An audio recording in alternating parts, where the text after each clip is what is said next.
যখন সবার করা অবহেলায় ভেঙে পড়েছিলাম, তখন আরএম বলেছিল তাকাও আমার দিকে, আমি আছি তো তোমার শক্তি হয়ে। যখন বলেছিলাম আমার প্রতিটা স্বপ্নই অপূর্ণ, তখন জিন বলেছিল বিশ্বাস রাখো আমার ওপর, আমি তোমার প্রতিটা স্বপ্ন পূরণেই পাশে থাকবো। যখন আমি সবাই দেওয়া কষ্টে কান্না করেছিলাম, তখন জেহব বলেছিল তোমার প্রতিটা কান্নায় হাসি এনে দেব, তোমার জীবনে আমি ভালোবাসা দিয়ে ভরিয়ে দেব। যখন আমি বলেছিলাম আমি তো দেখতে সুন্দর না, তখন সুগা বলেছিল তুমি দেখতে যেমনই হও না কেন, তুমি আমার কাছে পৃথিবীর সবচেয়ে সুন্দর।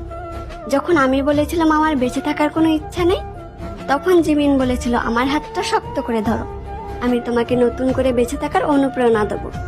যখন আমি বলেছিলাম আমাকে দিয়ে কিছুই হবে না, তখন ভি বলেছিল তুমি পারবে, তোমার ওপর পুরো বিশ্বাস আছে আমার।